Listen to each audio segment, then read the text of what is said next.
Assalamualaikum. I am Uruza Hera, your English language instructor. I hope you all are well. आज की इस video में मजीद combination के साथ हाजिर हुए हैं कि पास्ट के सेंटेंसेस में कॉम्बिनेशन कैसा होता है। सबसे पहले हम यहाँ डिस्कस करते हैं कि पास्ट, लेकिन पास्ट को अगर हम ऑलरेडी अपनी तमाम वीडियोज में देख भी चुके हैं कि पास्ट होता क्या है। माजी एक ऐसा दौर जिसमें आपने कोई काम किया था, अब नहीं करते हैं और ना करेंगे, वो अहद जो तमाम हुआ, यानी अब इसका कोई सिलसिला नहीं है जिसका आपकी जिंदगी में मजीद इम्पैक्ट नहीं पड़ेगा। तो ऐसा वाला जुमला जिसका ताल्लुक माजी से है, आपने कोई काम किया था, दैट इज कॉल्ड पास्ट। तो मैं पास्ट सिंपल, जो कि ऑलमोस्ट 80% आपकी कम्युनिकेशन को कवर करता है पास्ट में, वो हमारे पास टेंस कहलाता है, जिसका नाम है पास्ट सिंपल। जब भी आपके पास सिंपल करके कोई सीरीज आएगी, आपके ध्यान में फौरन अलार्म आ जाना चाहिए कि ये सिंपल जो है ये प्रेजेंट में भी जब आता है तो अपने साथ दो चीजें लेकर आता है, एक एक्शन और एक स्टेट। बिल्कुल ऐसा ही है कि जब ये पास्ट में आता है तो action and state, and future में भी एक्शन एंड स्टेट ही हम बात करते हैं। आज की इस लेसन में हम डिस्कस करते हैं कि past simple action and state क्या होता है। पास्ट सिंपल एक्शन, लफ्ज एक्शन यहाँ पर खुद कह रहा है कि मैं किसी ऐसे जुमले की तरफ इशारा करता हूँ जो आपने माजी में किया था। माजी में यानी पास्ट में आपने बहुत सारी चीजें ऐसी की थी जिनको आप वन बाय वन अगर in terms of the categorize करते हैं, in terms of the category आप देखते हैं, तो वो पास्ट सिंपल एक्शन होगा। इसका सिंपल सा फॉर्मेट ये है कि सब्जेक्ट के बाद वर्ब की सेकंड फॉर्म आती है। वर्ब की सेकंड फॉर्म एंड ऑब्जेक्ट।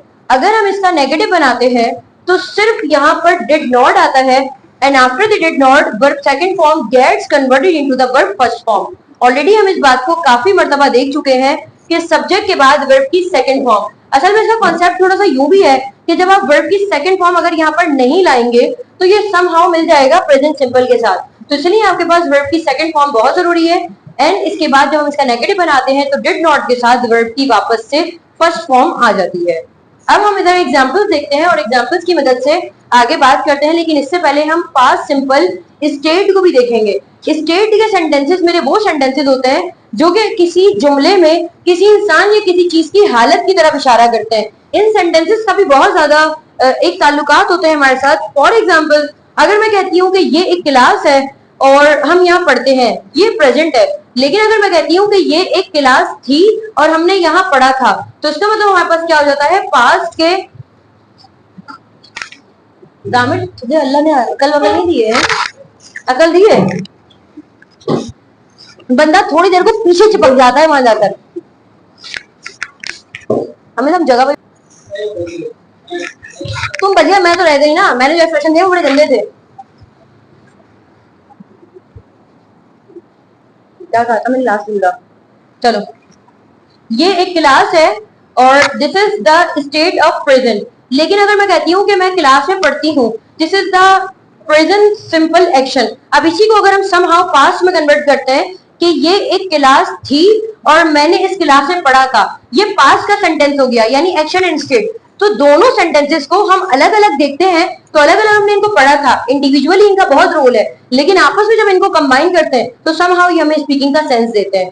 अब जब हम बात करते हैं, पहले इन एग्जाम्पल्स को डिस्कस करने से पहले बेहतर ये है कि हम अपने कुछ कंसेप्ट को क्लियर करें।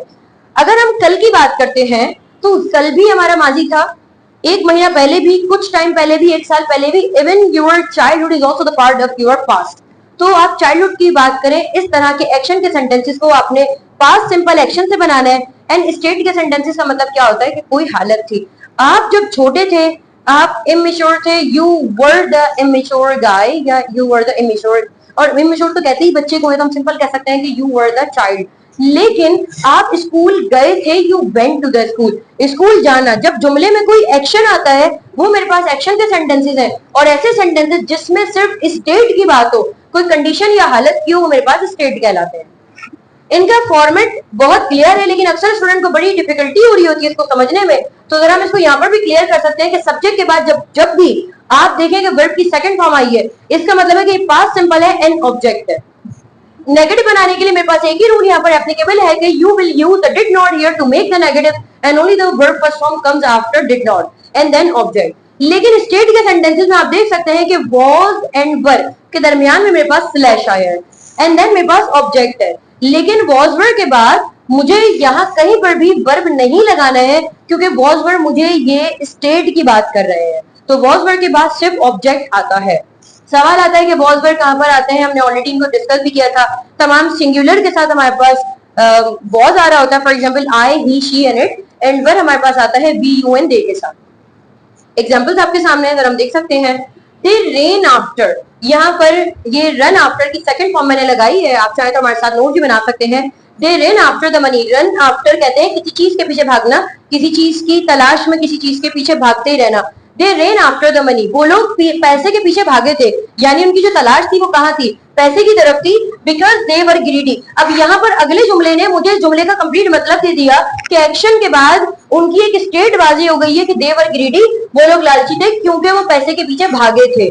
तो इस बात का हमें ख्याल रखना कि जब हम एक्शन बना रहे हैं पास्ट में तो वहां बॉस वर्ड नहीं है और यहाँ पर कहीं एक्शन नहीं है, तो इस बात को हमें ध्यान में रखना है। She decided to come bit earlier, उस लड़की ने फैसला किया था कि वो थोड़ा पहले आएगी। She decided to come bit earlier, bit का मतलब होता है थोड़ा सा पहले, लेकिन अगर मैं यहाँ bit हटा देती और सिर्फ earlier कर देती तो इसका मतलब हो जाता बहुत ज्यादा पहले, इसलिए लफ्ज bit ने मुझे यहाँ पर बचा लिया। She decided to come bit earlier because she was weak in English. Weak in मेरे पास एक phrasal verb है, इसका मतलब होता है किसी चीज में कमजोर होना। For example, मैं मैथ्स में वीक हूँ, I am weak in maths. मैं इंग्लिश में वीक हूँ, I am weak in English.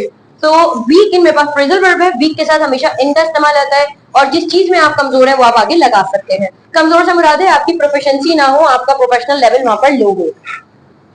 We left the word, left second form है जिसका मतलब होता है कि लीव की सेकंड फॉर्म है जिसका मतलब है छोड़ दिया। We left the word because we had enough money, ये पोजेशन का सेंटेंस है। We had enough money, enough का मतलब यहाँ आ रहा है मुनासिब मिकदार में। वी हैड इनफ मनी, हमारे पास पैसे थे, तो यहाँ पर ये पोजेशन भी हमारे पास समहाउ स्टेट को ही बता रहा होता है। तो we left the word because we had enough money, हमने काम छोड़ दिया था क्योंकि हमारे पास पैसे थे। इसके बाद आते हैं you thought a lot, thought think की सेकंड फॉर्म है यू थॉट अ लॉट, आपने बहुत ज्यादा सोचा था।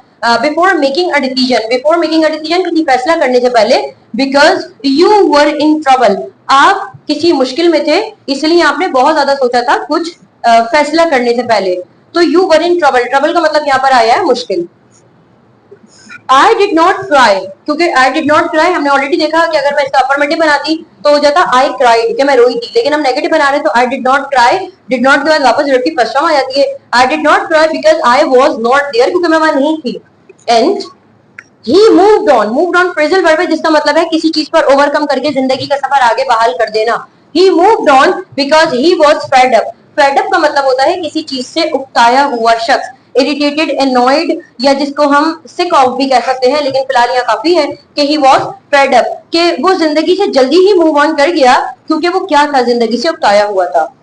यहाँ पर हम मजीद एग्जाम्पल्स बना सकते हैं with the help of this straight vocabulary. I want you to make the different examples.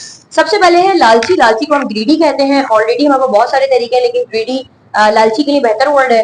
Effluent, एक वेल्दी होता है और एक वेल्दी से बढ़कर होता है जिसको हम कहते हैं बहुत ज्यादा मालदार, उसके लिए कहा जाता है एफ्लुएंट, तो मालदार को हम एफ्लुएंट कहते हैं। माइजर को आप कंजूस कहते हैं, जिसे हम स्टिंगी भी कहते हैं, लेकिन माइजर is the best one for them. And irritated, बहुत ज्यादा परेशान, बिल्कुल ऐसे ही जैसे भी हमने फेड अप डिस्कस किया है। And weird, weird and creepy में थोड़ा सा फर्क है। अगर इंसान है और दिखने में अजीब लगता है या उसकी मशकूक हरकतें हैं तो मैं कह सकती हूँ what a creepy guy he is. लेकिन अगर मैंने कोई चीज देखी है, कोई स्टोरी देखी है जिसकी मुझे थीम समझ नहीं आई है तो मैं कह सकती हूँ व्हाट अ वियर्ड स्टोरी। तो स्टोरी वगैरह के लिए वियर्ड आता है, किसी इंसान के लिए क्रीपी आता है। एंड डिस्ट्रॉयड कहते हैं तबाहशुदा, यानी कोई चीज जो तबाह हो गई हो, डिस्ट्रॉयड। एंड लेट का मतलब होता है देर। सो आई होप आपको यहाँ तक बात समझ आई है। अगर आपका कोई भी सवाल है तो you may simply ask your question in a comment section and I will reply you back. इसके साथ ही मुझे इजाजत दीजिए, आपसे दोबारा मुलाकात होगी नई वीडियो में। अपना ख्याल रखिएगा, अल्लाह हाफ़िज़।